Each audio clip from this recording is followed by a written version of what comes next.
Hi ladies. So we're going to talk about projects for next week when I'm not here. So I'm going to show you how to make an easy pinch pot that all the kids can do.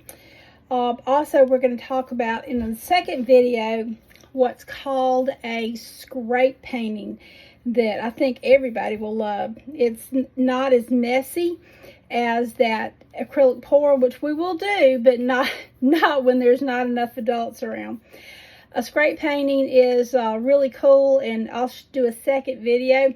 But right now we're going to do a pinch pot that is a little bit easier than those cold pots that we did with Marshawn and Ian. So this is, you take a ball of clay about the size of a small hard ball. This one is about maybe 2.5 inches in diameter, and you start with it pretty solid. And then you stick your thumb in it, okay? Like, you know, the nursery rhyme about the boy and the plum. And then you start just kind of going round and pushing and thinning the walls. You can take it and kind of bang it, flatten it out, but you basically start thinning the walls and pushing, okay? With your thumb on the inside and your outer fingers around, and you just go round and round and round and round and round. You can switch hands if they start to get tired, but the thinner the walls, the less likely it is to crack. Okay, so again, you don't push. You be careful with the kids that they don't push their thumb through, because that's easy to do.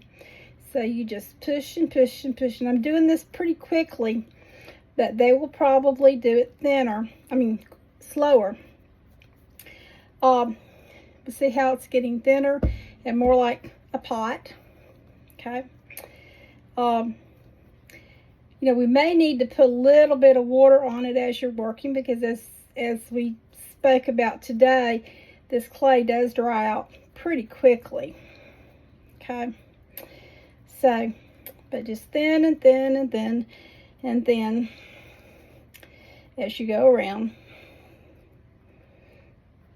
Okay, and I would also pull out those stamps, those wooden Indian stamp, Asian stamps, because then when they have gotten their walls thin enough,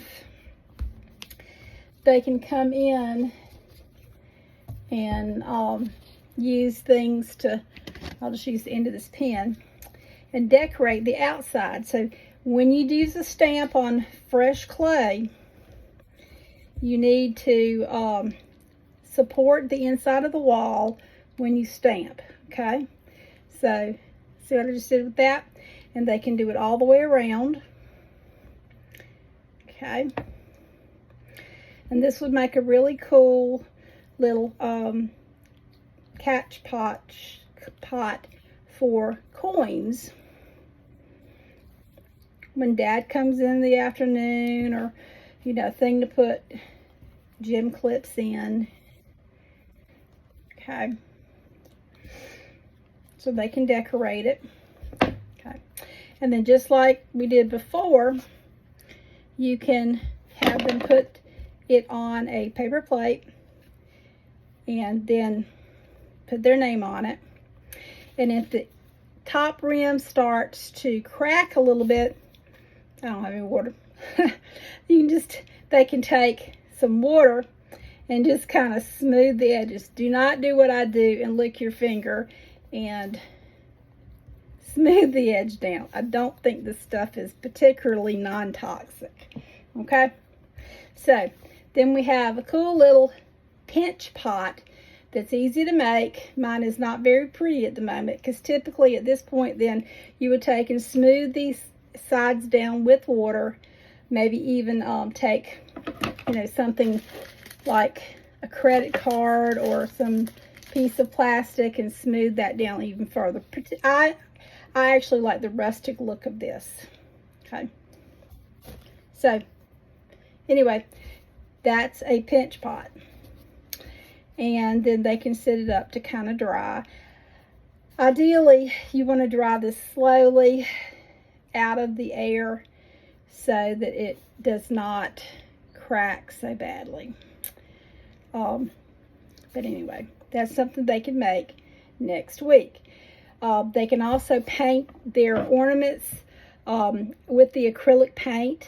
And then once it's dry, we need to take them outside and spray them with that fixative. I think I left a can of it on the table in the back where the paintings are. But it needs to be taken outside to spray because that stuff is not good for developing brains. Thank you, ladies. Bye-bye.